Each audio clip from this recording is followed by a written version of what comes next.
It had been a little over 4 months since Nathan and I got married. It wasn't a whirlwind romance, but I felt like everything just clicked once we were together. Nathan was everything I had hoped for: kind, patient, loving, and dependable. He'd been through a lot, having gone through a divorce and raising a teenage son on his own, but still managed to keep his heart open. I had always admired that about him. We met a few years ago at a friend's wedding, and from the start, I knew he was different from anyone I had ever been with. His warmth and steady nature made me feel safe. When we got married, I thought it would be the beginning of a new chapter, filled with laughter, new memories, and a growing family. But life, as it tends to do, threw me a curveball that I wasn't expecting. Nathan's son, Luke, was 16 years old when we married. To say that Luke was distant would be an understatement. He barely acknowledged me at first, and I couldn't blame him.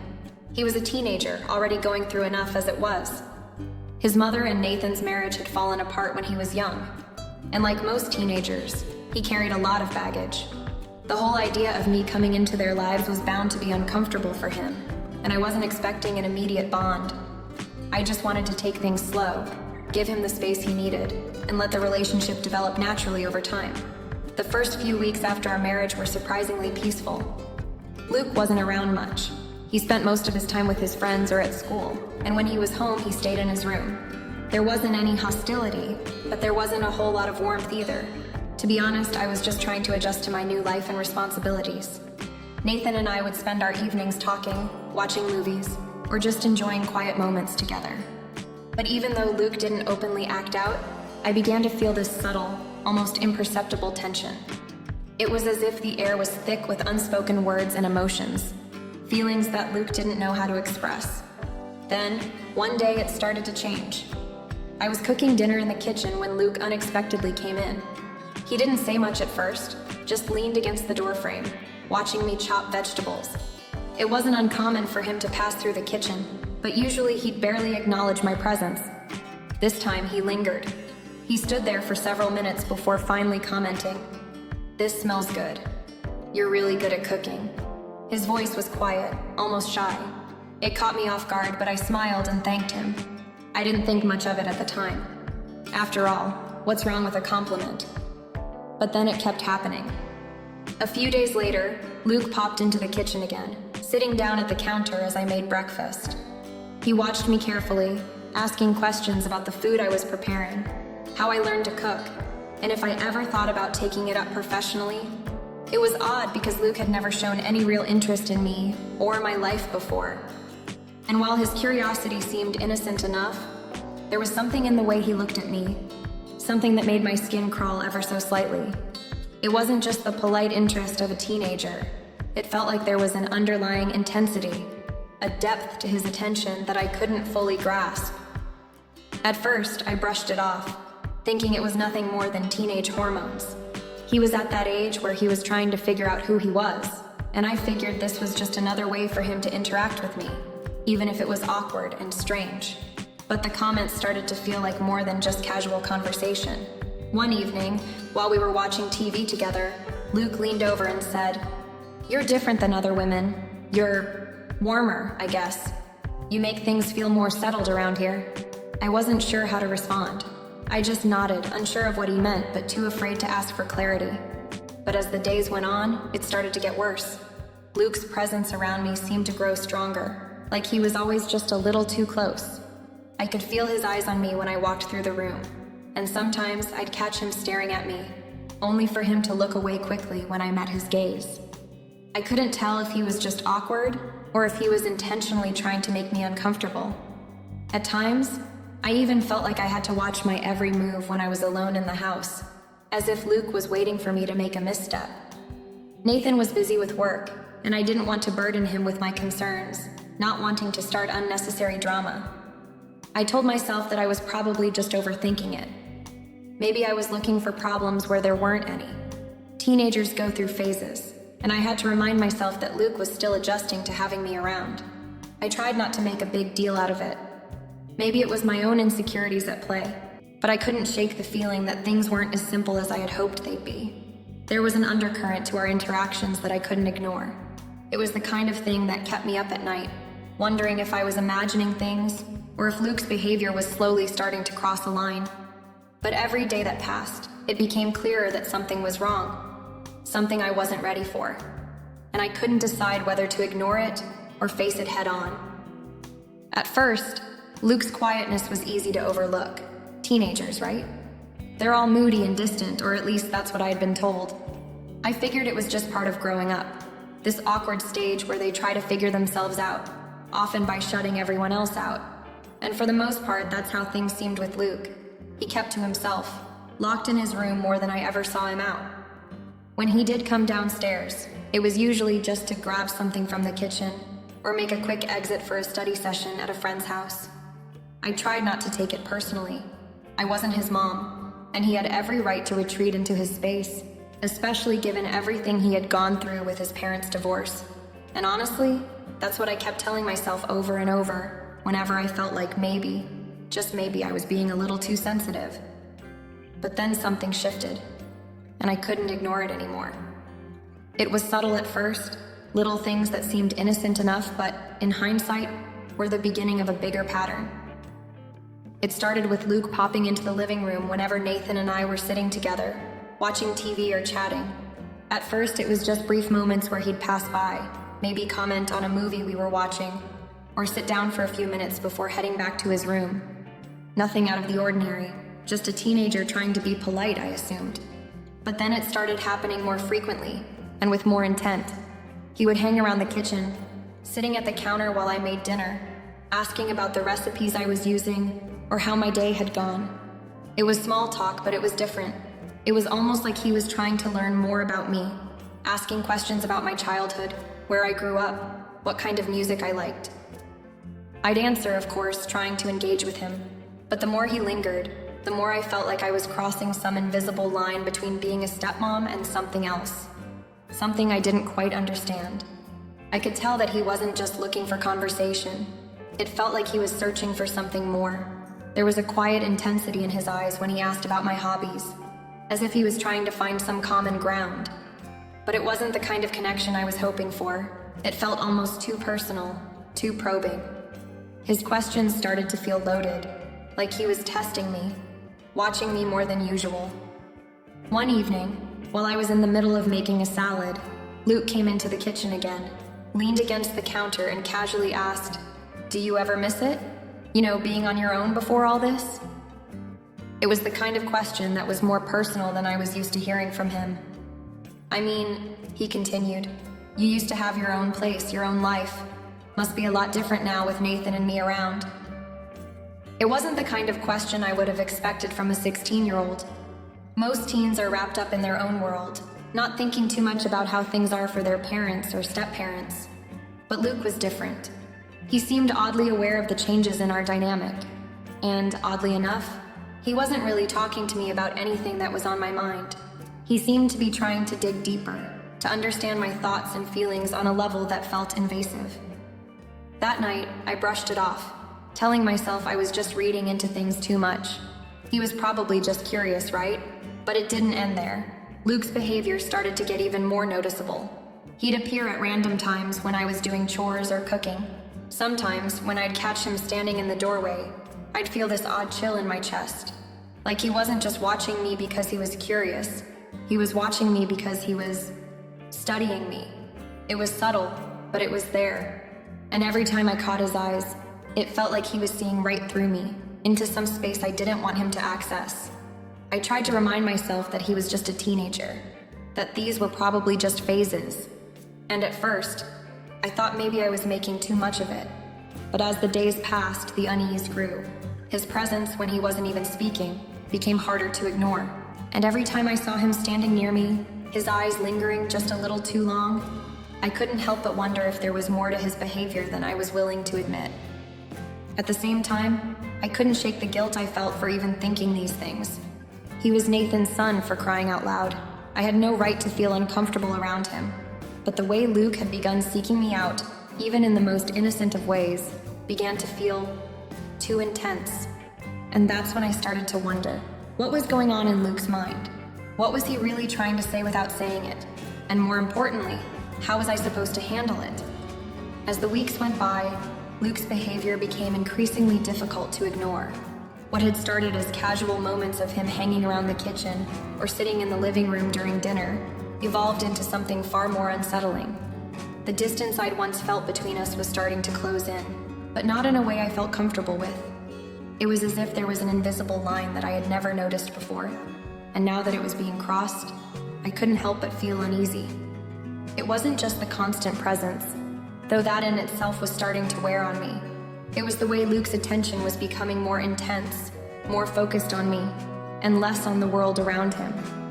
He would hover by me as I worked in the house, staying close, offering to help with small tasks, washing dishes, folding laundry, sweeping the floor, things he'd never shown much interest in before. At first, I thought he was simply trying to be helpful, or maybe he was just trying to bond with me. But after a while, I began to sense there was something more to it.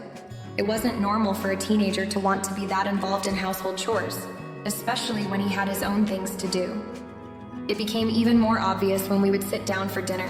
Luke, who had once barely said a word to me during meals, started engaging me in deeper conversation, asking questions that felt personal, questions that went beyond casual small talk. He would ask about my childhood, what my parents were like, or whether I had any regrets about my life. These were things I'd never really shared with him before. I was hesitant at first to open up, but I could see that he genuinely wanted to know more about me. The problem was, it felt like the questions weren't just out of curiosity. They felt loaded, almost as though he was trying to connect with me on a level that wasn't appropriate for a stepmother and her son. And then there were the compliments. They started off as simple remarks here and there. "You look nice today, Emily," or "That's a great shirt, I like the color."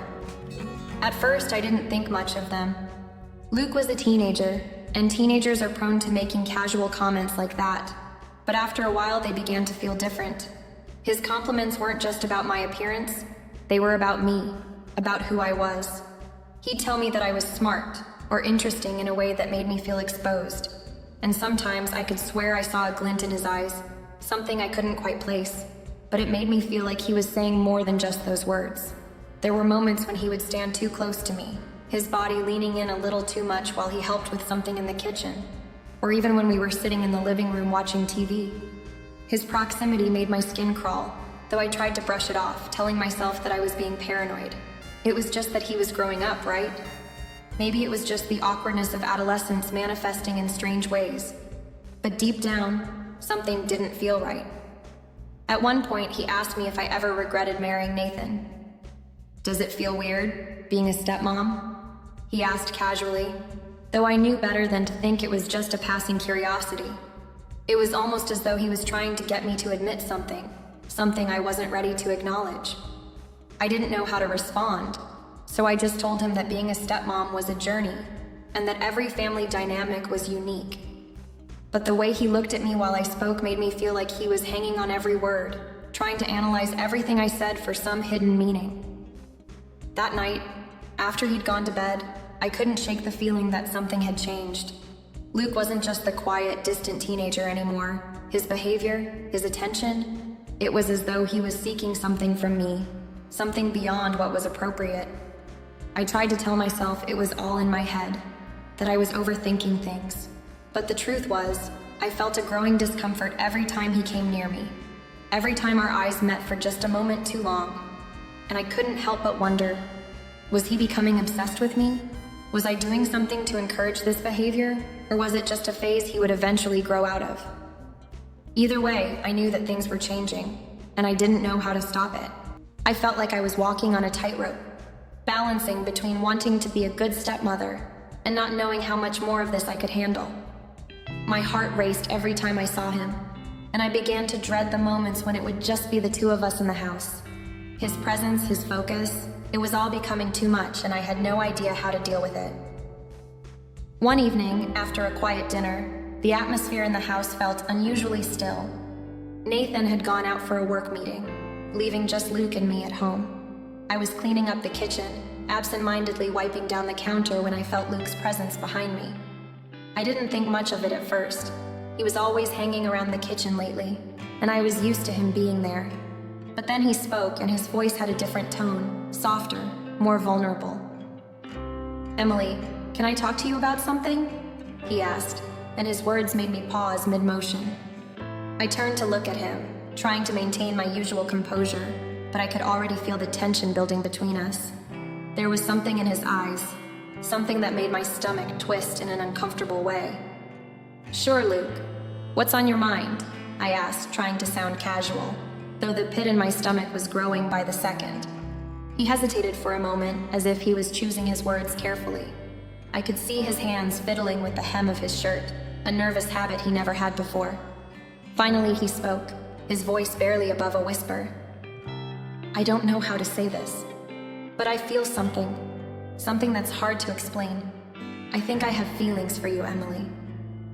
My heart stopped, and for a brief moment the kitchen seemed to close in around me. The words hung in the air, heavy and suffocating. I felt a wave of shock rush through me, followed by confusion and a deep sense of disbelief. This wasn't real, was it?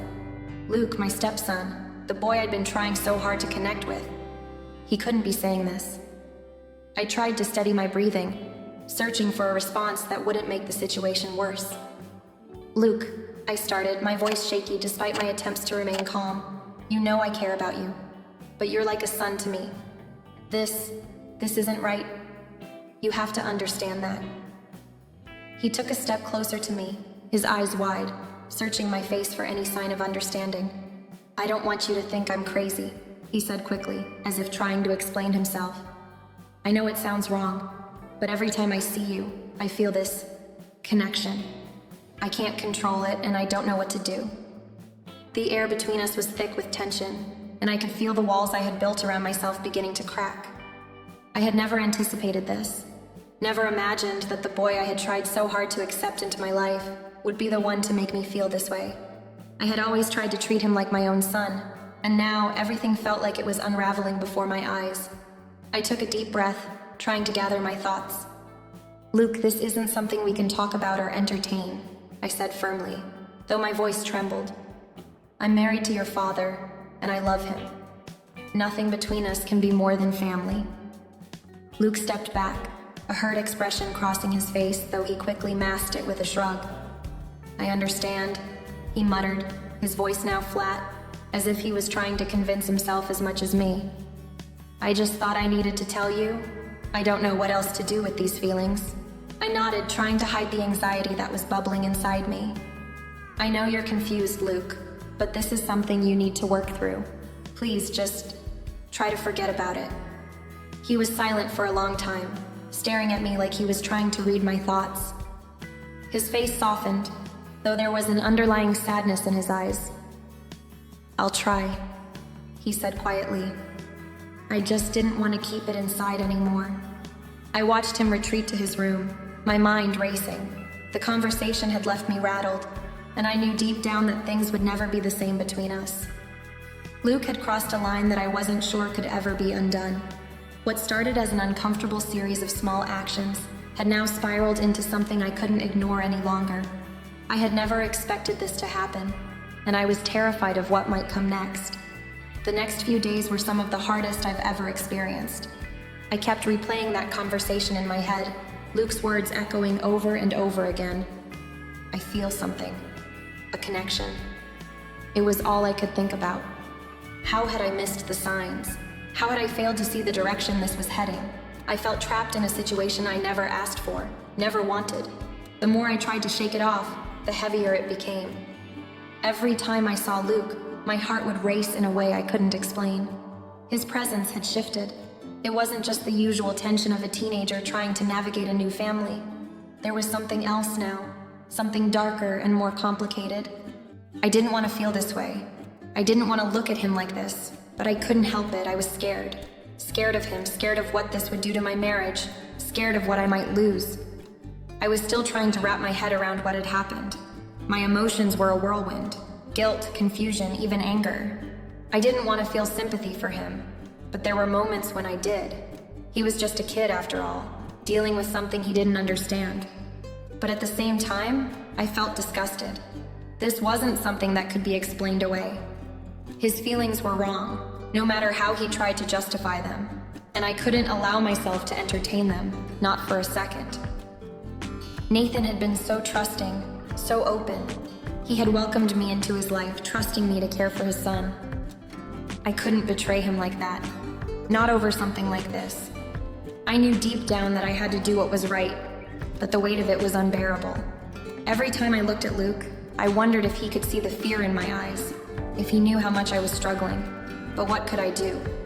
I couldn't just leave things unsaid. I had to talk to Nathan, right? It was the only way to fix this, to make sure it didn't get any worse. But then there was another part of me that was terrified of telling him. What if he didn't believe me? What if he thought I was overreacting? I couldn't risk Nathan turning against me, and the thought of losing everything, of destroying the life we'd built together, was almost too much to bear. I spent sleepless nights tossing and turning, wondering if it was better to just let things go and pretend nothing had changed. But how could I? I couldn't go on like this, pretending everything was fine when it wasn't. Every moment I spent with Luke now felt like walking on eggshells. I had to decide. Could I continue to live in this house, in this situation, with this secret hanging over me? Or did I need to come clean and face whatever consequences lay ahead? The thought of telling Nathan terrified me, but deep down I knew it was the only thing I could do. Something had to change. I couldn't live in this constant state of fear and confusion. I had to find the courage to speak up, to tell Nathan everything, no matter how much it would hurt. But what if I was wrong? What if this was just a phase for Luke, something he would grow out of? I didn't want to make a mountain out of a molehill, but my gut told me this wasn't just something he could forget about. This was something bigger, something that had the potential to tear our family apart. The stakes were too high to ignore. I felt myself sinking into a place of emotional exhaustion. I had no idea how to fix this. I just knew I couldn't carry the burden alone anymore. And the thought of keeping this from Nathan any longer, of letting Luke's feelings fester, was slowly destroying me. Something had to give, and I had to be the one to make the first move. The tension in the house grew unbearable in the days that followed. I could feel the weight of everything hanging in the air, but I kept telling myself to be strong, to wait until I could talk to Nathan. But then, Luke did something unexpected, something that only added more confusion to my already tangled thoughts. It was late one afternoon, and I was in the kitchen, prepping dinner when Luke came in. He didn't say anything at first, just stood there awkwardly by the counter, shifting his weight from one foot to the other. I tried to ignore him, hoping he'd leave me alone like he usually did. But then he spoke. "I need to talk to you," he said, his voice low and hesitant. There was a sincerity in his tone, but also a nervousness, as though he knew that the words he was about to say could change everything.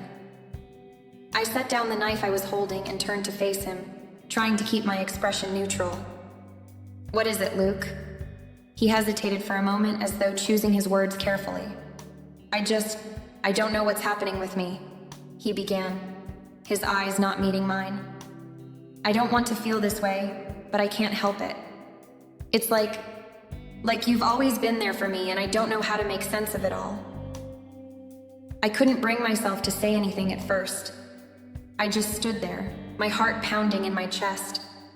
I wanted to tell him that it wasn't okay, that he needed to stop, that we could never be anything more than family. But somehow I stayed silent, listening as he continued. "I'm sorry," he said, his voice breaking slightly. "I don't know why I said what I said. I'm sorry for making things weird between us. I don't know how to fix this." I felt a wave of pity wash over me. It was clear that he was struggling, but this wasn't something I could ignore or let slide. "Luke," I said softly, taking a breath to steady myself. "What you're feeling, those feelings, they're not something you can just ignore. You have to deal with them the right way, and you need to respect the boundaries of our family." He looked at me, his eyes filled with regret. I know it's wrong, and I don't want to make you uncomfortable. I don't want to make things worse for you or for Dad, for the family. I don't know what to do. I'm sorry." It was so much to process in one conversation. Part of me wanted to tell him to leave, to give me some space, to give us both some distance. But another part of me, the part that still saw him as the young boy trying to navigate his way through difficult emotions, felt for him. He was in pain, but that didn't make his behavior any less wrong. I took a deep breath and said, You need to focus on moving forward. You have to work through your feelings on your own. This can't be something you keep coming back to. I softened my tone. Luke, we can't go back to how things were. You need to respect the family we've built, and more importantly, you need to respect me. I'm your stepmom, and that's all I'll ever be. He nodded, though his face remained conflicted. I understand. I don't want things to be awkward between us. I'll try. I promise. As he turned to leave the room, I felt a pang of uncertainty. Was his apology genuine, or was this just part of the cycle? How many more conversations like this would we have before it all came crashing down? I couldn't help but feel that this wasn't over, not by a long shot. I tried to ignore the growing unease within me, but the situation was spiraling faster than I could manage.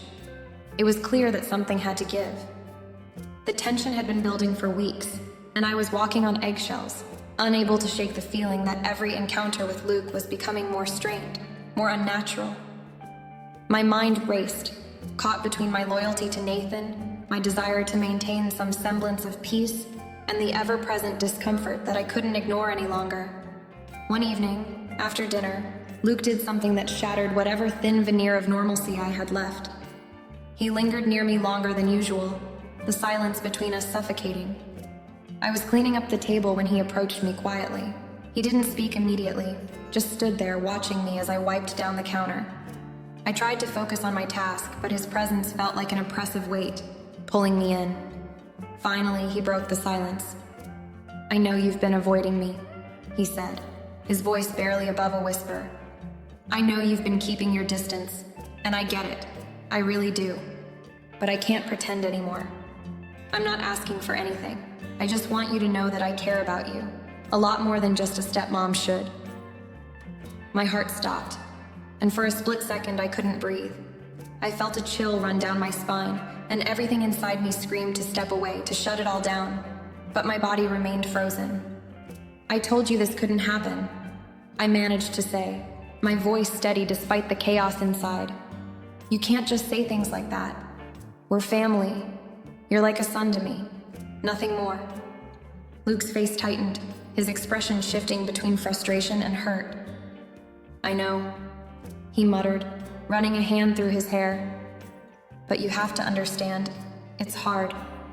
I can't help how I feel." I exhaled slowly, my chest heavy. This wasn't something I could solve. This wasn't something that could be fixed with kind words or a gentle hand. I had no choice but to put an end to this now, or it would eat away at everything I had worked so hard to build. "This is it, Luke," I said firmly, taking a step back, putting some space between us. "This ends now. I don't want to hear anything more about it. You need to respect me, our family, and the boundaries we have. If you truly care about me, about this family, you'll stop. You'll stop right now." He stood there staring at me for what felt like an eternity, and for a moment, I thought he might say something else. I braced myself for more, but instead he simply nodded, his shoulders slumping as if the weight of the world had just been placed on him. "I'm sorry," he whispered, his voice barely audible. Then, without another word, he turned and walked away. The silence that followed was deafening. I stood there for a long time, my hands gripping the counter, my mind spinning. I had just set a boundary, and yet, I felt no relief, no sense of closure. The damage had already been done, and the emotional scars were deep. I knew that I couldn't go on pretending that everything was okay.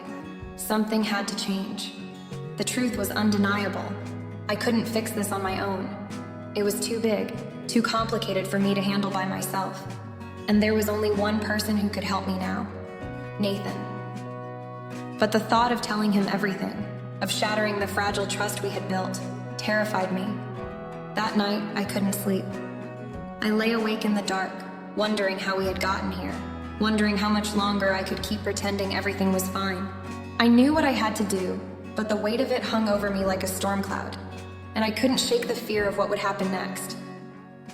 When I finally sat down with Nathan, my hands were trembling. I had spent hours debating whether I should even say anything. The last thing I wanted was to destroy everything we had worked for, but the burden of silence was unbearable. And deep down, I knew that if I didn't tell him now, the situation would only get worse. Nathan was in the living room watching TV when I walked in. He barely looked up as I entered, but I could see the exhaustion in his face. The long days at work, the stress of everything we had been juggling lately, it had all been weighing on him too. I had to choose my words carefully, but I had to be honest. "Nathan, we need to talk," I said, my voice more fragile than I intended. He turned off the TV, looking at me with concern. I could see the familiar warmth in his eyes, but I knew that would soon change. "Sure, what's going on?"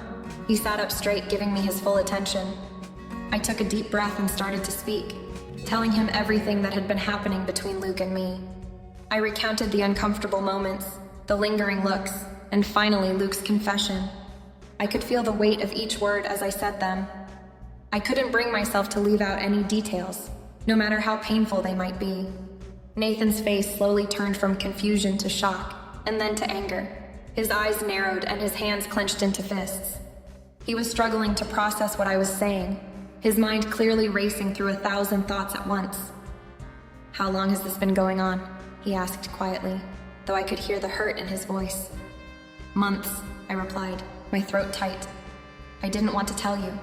I didn't know how to say it, but I couldn't keep hiding it from you anymore."